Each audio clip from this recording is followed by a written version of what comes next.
Neuronas espejo o la nueva ciencia de cómo conectamos con los demás. Marco Iacoboni. Desde cómo aprendemos a hablar, a escribir o a conducir, hasta por qué se revuelve nuestro interior cuando vemos el sufrimiento de otra persona, siempre están detrás las neuronas espejo, uno de los grandes descubrimientos de las últimas 2 décadas. Podríamos llegar a considerar a estas células cerebrales como la red invisible que une a todos los seres humanos entre ellos y con sus predecesores, al permitir la conexión entre las mentes y la transmisión de conocimiento y cultura mediante el aprendizaje.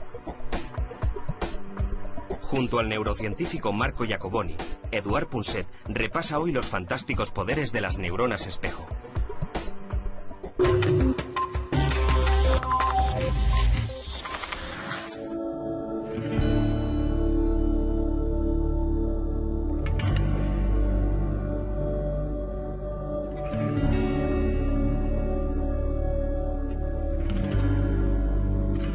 Siempre pensé que hace unos 50.000 años, más o menos, hubo alguien que supo intuir lo que estaba cavilando el cerebro del que tenía enfrente.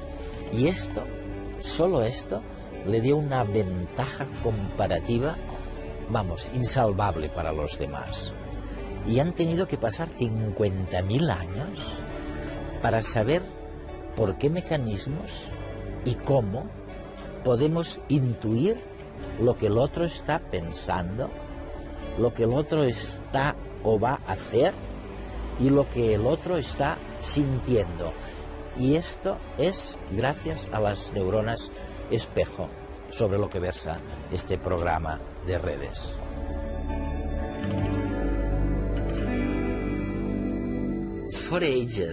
Durante años hemos intentado entender cómo podemos deducir lo que los demás piensan, lo que los demás sienten o incluso lo que hacen, ¿no? Y de repente, los expertos como tú sugerís que es porque cuando sientes, escuchas o ves algo, hay un tipo de neurona llamada neurona espejo que se activa, de acuerdo a lo que decís vosotros, y que participa en todo esto. ¿Hay alguna manera de explicar lo que ocurre a nuestros telespectadores? ¿Cómo inferimos lo que están pensando los demás gracias a las neuronas espejo? Hay que decir que, aunque el descubrimiento de las neuronas espejo sea reciente, si nos remontamos varios siglos atrás, veremos que durante mucho tiempo se ha querido descubrir cómo podemos entender la mente de los demás. Y durante siglos varios pensadores y escritores han escrito sobre el tema. Cuando los leo pienso que es como si supieran lo que eran las neuronas espejo, o cuanto menos lo intuyeran. Hay una cita de Hume que dice que las mentes de los hombres son espejos unas de otras. Así pues, se puede llegar a este descubrimiento incluso mediante una buena comprensión de la psicología de la gente. Pero el descubrimiento en sí es realmente extraordinario porque le dio un vuelco a la manera de concebir el cerebro. Se sabía que el cerebro se divide en varios compartimentos.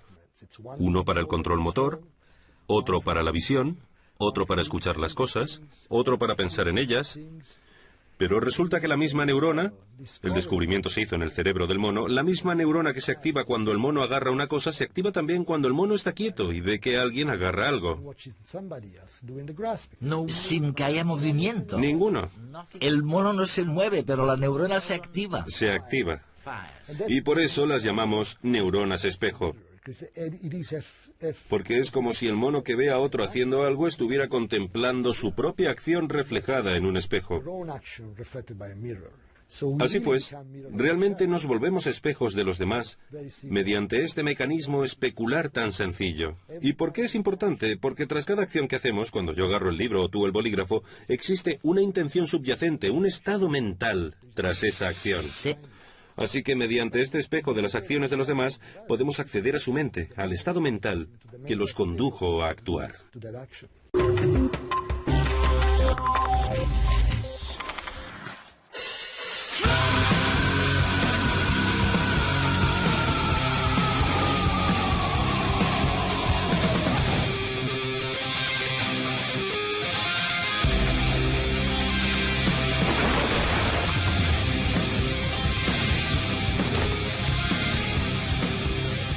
esta serie de imágenes, seguro que muchos de vosotros os habéis removido en el sillón. Rebobinemos la secuencia. ¿Nunca te has preguntado por qué sufres de una reacción física, algo parecido al dolor cuando ves dolor en los otros? La respuesta está en las neuronas espejo, unas células del cerebro que actúan realmente como espejos, en el sentido más literal del término. Reflejan las sensaciones de los demás y hacen que las sintamos casi como si las viviésemos en nuestra propia piel. Si no fuera por ellas, no existiría el cine ni el teatro. Nadie se estremecería ante el trabajo de los actores que se besan o lloran, o acometen proezas heroicas. Tampoco existirían los libros, que nos hacen vivir vidas ajenas, ni habría seguidores de los equipos de fútbol, ni retransmisiones deportivas televisadas. Pero las neuronas espejo no se limitan a hacernos disfrutar en nuestros ratos de ocio. Nos pasamos el día intentando entender el mundo, percibiendo las emociones de los demás y simulándolas en nuestro interior. Y es que las neuronas espejo no descansan, interpretan hasta los más insignificantes detalles musculares de las personas que nos rodean, de forma automática, informándonos de cómo se sienten a cada momento. Podríamos decir que nuestro cerebro es un radar andante especializado en detectar lo que le rodea. En realidad, le importa más lo que ocurre a tu alrededor que saber quién protagoniza cada acción. Tú, como individuo, le importas menos de lo que crees. Te lo mostraremos con un ejemplo. Es evidente que para ti es muy diferente chutar una pelota que ver chutar una pelota, o que escuchar chutar una pelota, o pronunciar la palabra chutar. Pues resulta que ante todas estas situaciones se activan las mismas neuronas espejo. Para ellas, la concepción clásica de que el mundo se divide en lo que hago yo y lo que hace el resto es insignificante. Hace unos años, incluso los descubridores de las neuronas espejo hablaban poquito de ellas, porque no estaban seguros de cuál era su finalidad, su objetivo, ni de qué significaban realmente. Pero ahora hemos llegado al extremo contrario. Ahora hay una tendencia a pensar que son decisivas para todo. Sí. Hablemos de algunas de las cosas para las que parece que son decisivas, como la imitación, por ejemplo. Tú mismo afirmas que sin las neuronas espejo no habría imitación. Las actrices y los actores no podrían imitar tan bien a sus personajes. ¿Qué sucede con la imitación y el aprendizaje de la imitación? Creo que las neuronas espejo son muy importantes en eso. Teniendo en cuenta las propiedades de dichas neuronas, todo apunta a que son fundamentales para la imitación porque se activan al realizar una acción, pero también al ver a otra persona realizándola. Así que resulta casi natural que tengan importancia en la imitación. Además, hemos llevado a cabo experimentos de neuroimagen. ¿Cómo cuáles? Como poner a alguien en el escáner para repetir ciertas acciones y luego, bajo condiciones controladas, descubrir qué respuestas son de imitación y no simplemente relacionadas con realizar la acción.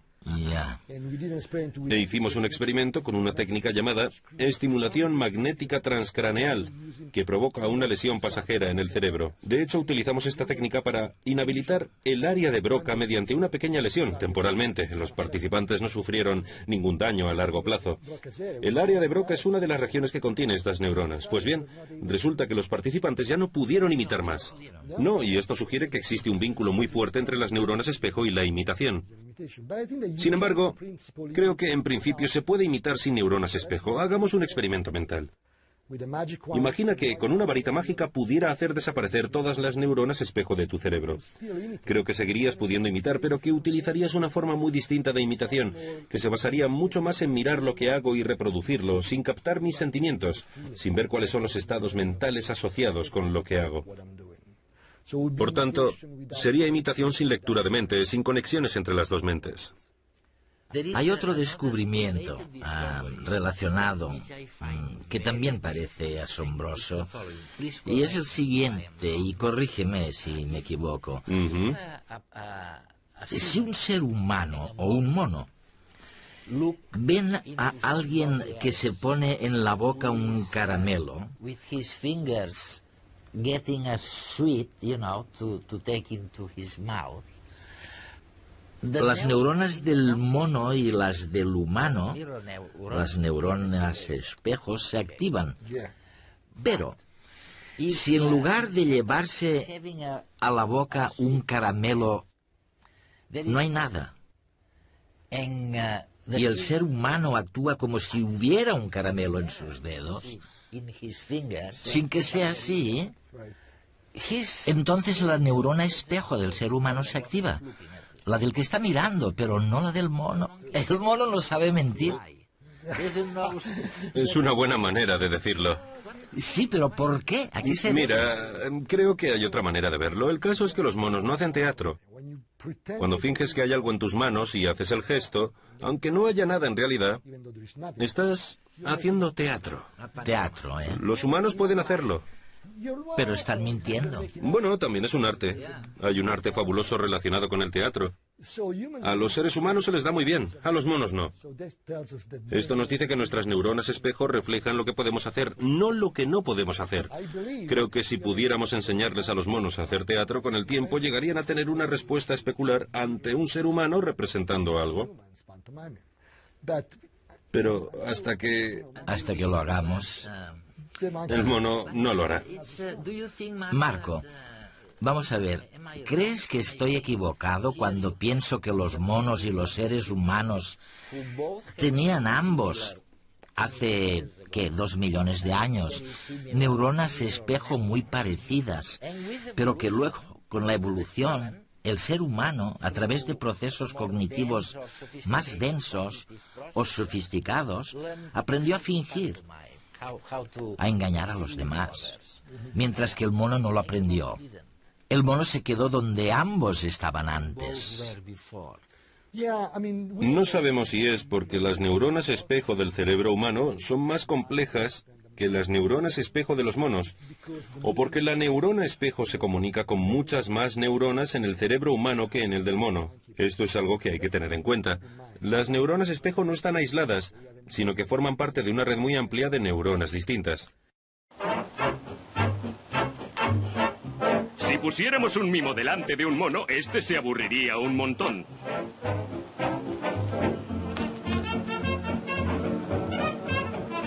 Sin los objetos reales, sus neuronas espejo no se activarían. El mono no entendería las acciones del actor. Y es que los monos no pueden imaginar aquello que no ven.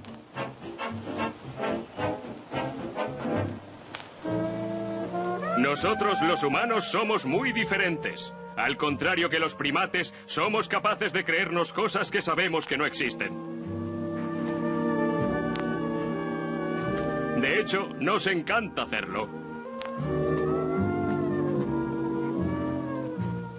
Gracias a nuestra extraordinaria imaginación podemos comprender los estados mentales de los demás, simulándolos en nuestro cerebro y sintiendo lo mismo. Esto es lo que llamamos imitación y es la base de las relaciones humanas. La imitación nos permite ser empáticos y entender a los otros. Es nuestra manera de conocer el mundo que nos rodea.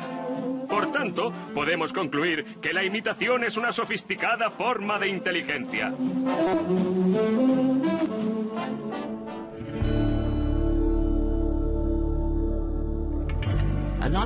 Otro campo en el que las neuronas espejo entran en juego es el lenguaje.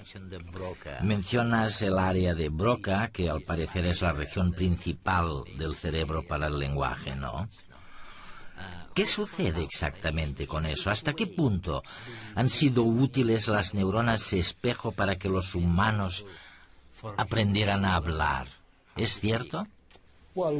En primer lugar, cuando hablamos siempre utilizamos las manos. La gesticulación con las manos es muy importante para la comunicación. Sabemos que las neuronas espejo son importantes para controlar las manos y descodificar los movimientos de las manos de los demás. Así que cuando te veo mover las manos mientras hablas conmigo, utilizo las neuronas espejo para interpretar lo que haces con las manos. La idea es que incluso antes de que los seres humanos pudieran hablar, estas neuronas servían para la comunicación no verbal. Porque los gestos se utilizan en la comunicación. Y de nuevo estas neuronas se activan cuando hago ciertas cosas, pero también cuando te veo hacerlas. Así que crean una paridad, un canal de comunicación entre tú y yo. El caso es que evolucionaron y ayudaron incluso en el habla. De hecho, Hicimos experimentos en el laboratorio que demuestran que las regiones cerebrales que se activan al hablar, en el lóbulo frontal, también se activan al escuchar a otras personas que hablan. Así que incluso estas regiones modernas que controlan la lengua y los labios al hablar entran en juego cuando te escucho hablar y yo no hablo. Las regiones que controlan la lengua y los labios están tan activas como si estuviera hablando yo mismo. Hay otro tema que preocupa a la gente. Si las cosas son como tú sugieres y si todo es cierto, y todo es tan automático como dices, porque incluso si no media movimiento, incluso si hago un gesto con la mano, en uno y otro caso existe una neurona espejo en tu cerebro que te dice lo que estoy pensando, ¿qué pasa con el libre albedrío? ¿Hay algo que quede del libre albedrío, de lo que llaman libre albedrío? Bueno, es una pregunta estupenda. En cierto modo, este y otros descubrimientos de la neurociencia sugieren que nuestra noción del libre albedrío es un poco demasiado optimista. No tenemos tanto libre albedrío como nos pensábamos. No obstante, sigo pensando que un poco sí tenemos, porque me parece que tenemos mecanismos de control en el cerebro. Por ejemplo, ¿por qué no te imito todo el rato? Puedo evitarlo, puedo controlarlo, así que, aunque creo que hay influencia sobre la conducta humana, y aunque sabemos, por ejemplo, que la violencia en los medios de comunicación realmente está provocando conducta imitativa, y aunque me parece que las neuronas espejo participan en eso, al final se puede controlar. Así que hay esperanza para el libre albedrío. No somos robots que únicamente pueden hacer lo que ven. Hay cierto grado de control. Pese a todo, en último término, todo esto significa que el libre albedrío no es completo. Lo que vemos y experimentamos determina la manera en la que nos comportamos.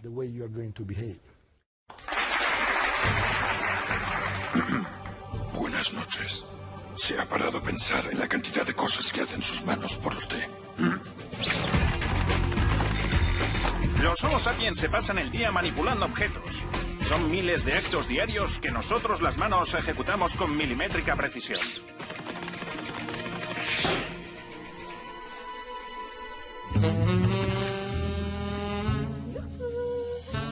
¿Y cómo creen ustedes que nos las apañamos para ser tan eficientes?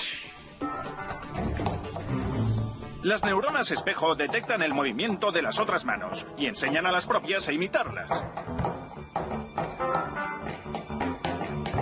Desde que nacen, se dedican a perfeccionar este arte. Sin embargo, en realidad no se trata solo de repetir movimientos. No, es algo mucho más profundo, más sofisticado. Considere estas tres escenas. Imagine que usted observa a uno de los nuestros, una mano, quiero decir, tomando una taza de una mesa. Sus neuronas espejo se activarán un poco porque detectarán el grácil movimiento. Pero si observa el mismo acto con una mesa desordenada y llena de migas, asumirán que el propietario de la mano está recogiendo después de una merienda. Las neuronas espejo se activarán más que en el caso anterior, porque detectan que el movimiento tiene una intención, que es la de limpiar la mesa, y eso las excita. Ahora imagine que la misma escena se repite pero con la mesa ordenada y lista para el festín. En este caso, las neuronas espejo creerán que la mano tiene la intención de tomar la taza para beber de ella. Y por tanto, se activarán al máximo, porque beber, para nuestro cerebro, es una intención mucho más fundamental que limpiar.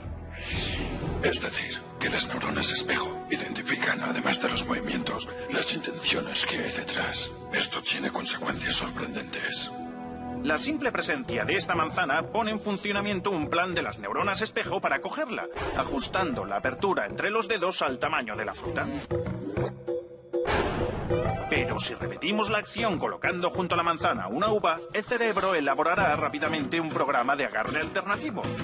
La mano buscará una apertura intermedia entre ambos tamaños, por si se decide a cambiar de opinión y escoger la uva. Usted no se da cuenta de esto porque es un mecanismo inconsciente. Pero no importa, ya ve que las manos estamos preparadas para cualquier eventualidad. Así de precisas somos. Buenas noches.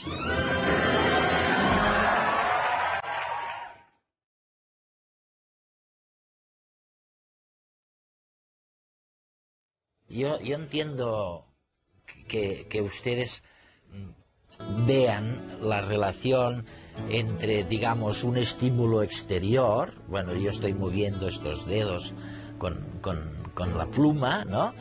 Y este estímulo exterior activa una neurona espejo en el cerebro de la persona que tengo enfrente. Okay, this I do understand. De acuerdo. Pero es que luego viene algo mucho más complicado. A través de las neuronas espejo se transmite mediante la ínsula, que es una especie de estructura de conexión del cerebro, a las emociones de conexión. Y las emociones, en principio, no parecían tener nada que ver con las neuronas espejo. Pero ahora habéis descubierto que también pueden influir a través de la ínsula sobre la empatía, sobre si, por ejemplo, uno es capaz de empatizar con el sufrimiento de otra persona, o si no es capaz. Tienes toda la razón. De hecho, hemos publicado varios artículos que sugieren y demuestran que, en primer lugar, en lo referente al sistema neuronal, las regiones que contienen neuronas espejo del cerebro humano realmente se comunican con los centros cerebrales de las emociones, así que conectan con... El sistema límbico, ¿no? Sí. Y en segundo lugar, la actividad en este sistema está correlacionada con la cantidad de empatía. Hay estudios que demuestran que los niños que imitan u observan las expresiones faciales presentan actividad en estas áreas, por supuesto, y cuanto más activas son dichas regiones, más empatía tienen los niños. Por tanto, existe un vínculo muy estrecho entre la actividad en estas regiones cerebrales y la tendencia a tener empatía. Básicamente, funciona del siguiente modo. Yo te veo sonreír y mis neuronas espejo lo simulan, crean una especie de imitación interna en mi cerebro de la sonrisa en tu rostro, y luego envían estas señales al sistema límbico y siento lo que tú sientes. Ah, sí. Y podríamos decir que cuanto más sonríes, más posibilidades tienes de ser feliz, entonces. Así es. Lo demuestran los datos. Por ejemplo, hay personas cuyo trabajo es formar parte del público en comedias de televisión. Y hay un estudio en el que se entrevistaba a las personas que habían pasado un año trabajando de eso, que tenían que reír. Que tenían que reír, ¿no? Sí, es cierto. Reír con las bromas de los programas de televisión. Resulta que estas personas se ponían menos enfermas, eran mucho más felices. La conclusión es que si quieres ser feliz, empieza a sonreír y acabarás sintiéndote bien. O sea que riendo o estando tristes, podemos influir en nuestra mente en una o en otra dirección. Sí, se puede hacer en ambos sentidos. Sabemos que las emociones son contagiosas. Si hay mucha felicidad en una habitación y alguien se incorpora al grupo, acabará sintiéndose más feliz. Porque existe esta transmisión de emociones de una persona a otra. Otra manera de lograrlo es simplemente actuar como si estuvieras feliz y acabarás sintiéndote mejor. Además, haciéndolo también influirá sobre la gente que tienes a tu alrededor. Esta no tiene que ver con la felicidad, sino con la verdadera infelicidad. Al parecer, según afirmas en tu libro, Las neuronas espejo, este tipo de neuronas también pueden decirnos algo sobre el autismo. Ese trastorno mental que hace que algunas personas se vuelvan autistas, incapacitadas. Me parece muy difícil ver la relación entre una y otra cosa. Sí, teníamos la hipótesis desde el principio. Pensábamos que estas neuronas eran muy importantes para las interacciones sociales. Yo te miro y al ver tu lenguaje corporal, tus expresiones faciales y demás, accedo a tu mente, de modo que nuestra interacción resulta muy fácil de un modo natural. Pero ¿qué pasa con las personas a las que no les gusta interactuar con los demás? Que se sienten muy incómodas en las interacciones sociales. Nuestra hipótesis es que tal vez estas personas tienen problemas para activar estas neuronas. Si yo tuviera problemas con la activación de las neuronas espejo, no podría leer tu mente. Y por tanto la interacción me resultaría incómoda porque no sabría lo que te pasa por la cabeza, no sabría si quieres pegarme. Hicimos estudios de neuroimagen que demostraron que, de hecho, hay actividad reducida en las neuronas espejo de los pacientes con autismo. La buena noticia es que podemos intentar utilizar este descubrimiento como una forma de intervención. Ya se están utilizando tratamientos basados en la imitación con la idea de volver a entrenar las neuronas espejo de los pacientes con autismo para que funcionen mejor. Me parece que estamos al principio de la ciencia de las neuronas espejo y que todavía hay muchas cosas por descubrir. Es una gran oportunidad para el futuro. Sí.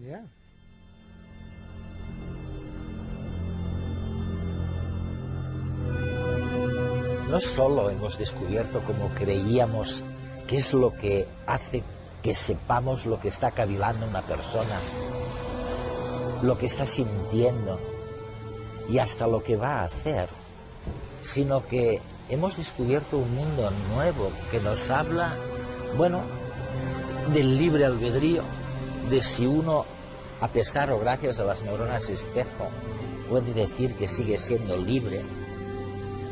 Nos hemos dado cuenta de lo que es, en mayor medida que antes, la conciencia, y hasta estamos barruntando maneras de curar enfermedades mentales como el autismo. Las neuronas espejo son los diminutos milagros gracias a los cuales atravesamos el día. Marco Iacoboni.